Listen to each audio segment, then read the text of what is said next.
Assalamualaikum dan salam Sarawakku sayang. Buletin Ukas edisi petang 25 Julai 2020 bersama saya Lia Amira Anorigos. Berita dimulakan dengan perkembangan COVID-19 menerusi siaran langsung sidang media oleh Timbalan Ketua Menteri merangkap pengerusi Jawatan Kuasa Pengurusan Bencana Negeri JPBN Sarawak, Datuk Amar Douglas Ugah Embas pada Jumaat. 9 kes positif dilaporkan, 6 di daerah Kuching dan 3 di daerah Kota Semarahan, menjadikan jumlah keseluruhan sebanyak 641 kes. Antaranya 1 kes melibatkan saringan pelawat yang balik dari luar negara dan 8 kes baru melibatkan pengesanan kontak dari kluster yang masih aktif, iaitu kluster Sentosa yang merupakan petugas kesihatan di fasiliti tersebut. Pada hari ini terdapat 1 kes melibatkan seorang pelajar perempuan balik dari Perth, Australia pada 20 Julai melalui Kuala Lumpur ke Kuching, Sarawak. Kes telah dibawa terus ke pusat kuarantin hotel setelah tiba di Kuching. Telah menjalani saringan COVID-19 pada 21 Julai 2020 dan ujian RT-PCR beliau didapati positif pada 23 Julai. Kes tidak menunjuk kesebaran tanda atau gejala. Dapat 8 kes baru yang dilaporkan melibatkan ke atas semua kontak di dalam kluster Sentosa. Mereka terdiri daripada 5 orang lelaki, 3 orang perempuan dalam lingkungan umur di antara 30 sehingga 48 tahun. Kesemua kes ini tidak menunjuk sebarang tanda dan gejala. Dimaklumkan juga tiada kes baru yang telah sembuh dan discharge dan jumlah keseluruhan kes sembuh kekal sebanyak 556 orang. Dalam perkembangan sama, Datuk Amar Douglas menegaskan bahawa sesiapa yang tidak mematuhi peraturan serta tidak mengamalkan SOP, tindakan lebih tegas akan diambil. Masa telah tiba untuk mengambil tindakan lebih tegas kepada sesiapa rakyat Malaysia yang tidak mengamalkan SOP dan sebagainya. Termasuk pada hari kita mengumumkan juga mulai 1 Ogos adalah wajib untuk menggunakan tuping muka di tempat-tempat yang kita telah sebutkan tadi. Especially yang diperhatikan a lot of problem of social distancing di dekat restoran, di dekat kedai-kedai makan dan sebagainya. Sehubungan itu, berikut merupakan beberapa perkara yang telah diputuskan oleh JPBN Sarawak. Kemasukan dari luar negara ke Sarawak yang menggunakan pesawat dan transit di Semenanjung Malaysia, Labuan, Sabah, Brunei atau Singapura diwajibkan menjalani kuarantin di destinasi terakhir selama 14 hari. Pembukaan semula sesi persekolahan bagi daerah Padawan iaitu SJK Chung Hua, Siburan melibatkan tahun 1 hingga 6 ditangguhkan sehingga 3 Ogos 2020. Bagi kelas prasekolah pula diteruskan seperti biasa. Pergerakan antara bahagian tidak digalakkan kecuali melibatkan tugas rasmi, bekerja di perkhidmatan penting, kematian ahli keluarga terdekat, ahli keluarga sakit tenat atau keperluan pemeriksaan kesihatan. Pemakaian pelitup muka diwajibkan di tempat awam dalam pengangkutan awam, pusat beli belah, market, kedai makan dan kedai runcit berkuat kuasa 1 Ogos 2020. Penangguhan pendaftaran pelajar UNIMAS melibatkan kemasukan pelajar program pra-universiti juga akan ditangguhkan sehingga 1 tarikh yang akan diberitahu kemudian. Selain itu, ujian secara rawak akan diperluaskan di kawasan sekitar Kota Sentosa. Datuk Amar Douglas Ugah turut merayu kepada orang ramai supaya mematuhi SOP yang telah ditetapkan, jangan leka dan terus kekal berwaspada. So once again, saya merayu kepada rakyat bahawa kita terus bersama-sama, bekerjasama. Kita minta semualah. Kalau kita melihat dalam masa yang lepas, kejayaan kita dalam fasa pertama adalah atas kerjasama semua. Atas pengorbanan semua, termasuk reporter. Atas persediaan semua mengikut, memainkan peranan masing-masing untuk menentukan bahawa rantaian dapat kita putuskan. Jadi, sekarang, let's work together, cooperate, comply with SOP, keep social distancing, and avoid going to the green area. Berita berikutnya.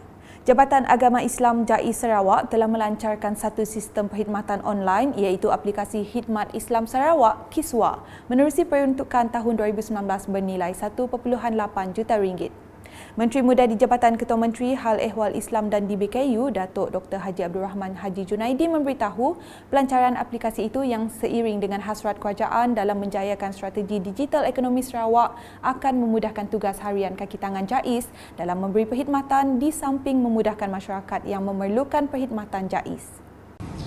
Pertamanya, saya ambil kesempatan untuk mengucapkan setinggi syabas dan tahniah kepada rakan-rakan di Jabatan Agama Islam Sarawak yang telah pun berusaha bersungguh-sungguh untuk meningkatkan kemampuan serta kebolehan pentadbiran, dan kerana itu giliran JAIS memulakan perkhidmatan melalui Kiswa.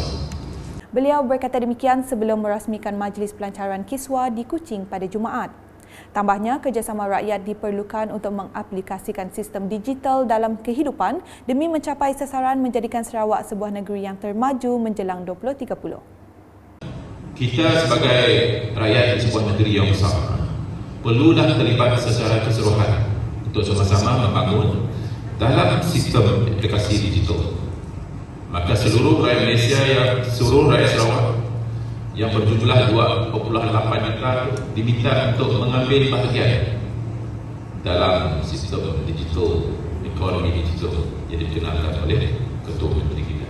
Setiap aspek kehidupan masyarakat umum, pentadbiran kerajaan, pihak swasta dan sebagainya, supaya tugas amanah yang kita pikul dapat selaras dengan apa yang dikehendaki oleh kerajaan.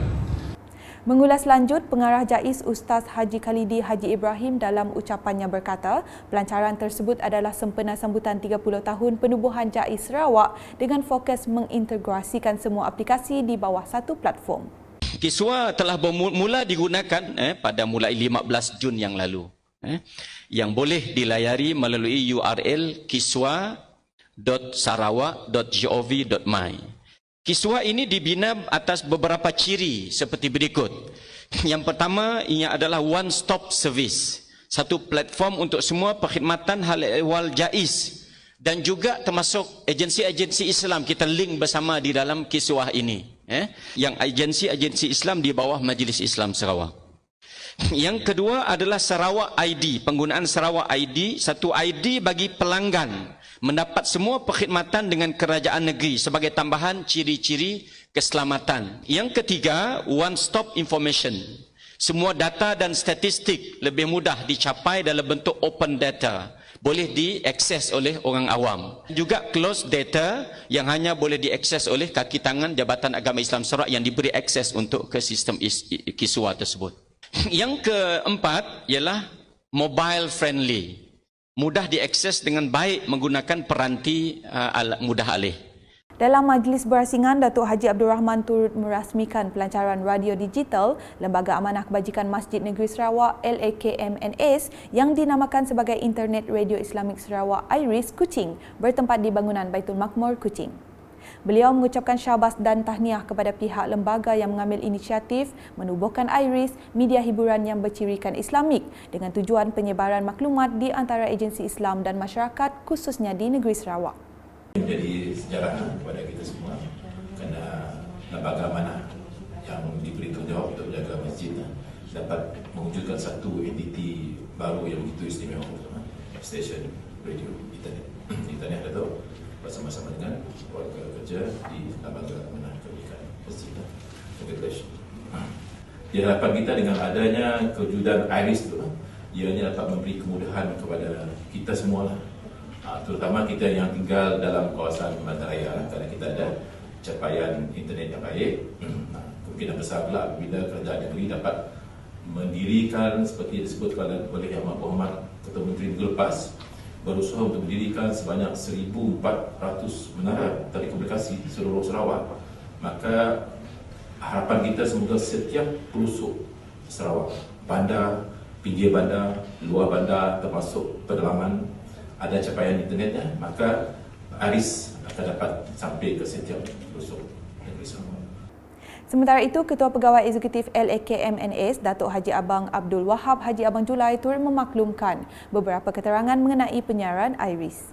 Kita melihat bahawa banyak yang boleh kita usahakan bersama dengan agensi-agensi Islam Bahkan seperti tempat katakan tadi, don't limit itu agensi Islam. We can have macam di sini ada beberapa ministry, kemungkinan orang persoalan pun kalau ada mesej-mesej yang tak disebarkan menggunakan media ini, saya rasa kita boleh menolong mengubahkan.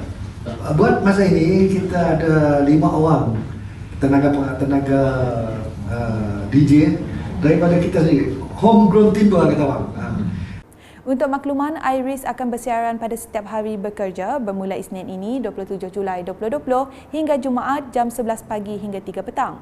Selain pengisian slot daripada agensi-agensi Islam, Iris juga menyediakan segmen kesihatan, kaunseling dan motivasi untuk pendengar. Selanjutnya, generasi muda perlu peka dan memahami sejarah kemerdekaan Sarawak, khususnya usaha dan kesukaran pejuang-pejuang yang menentang penjajah dan komunis sehingga berjaya membebaskan negeri untuk mencapai kemerdekaan dan pentadbiran sendiri. Menurut Ahli Dewan Undangan Negeri Adun Lambir Ripin Lamat, perkara ini perlu dihayati kembali oleh generasi muda supaya kemajuan dan keamanan sekarang yang jauh berbeza dari zaman penjajahan dahulu dapat dihargai.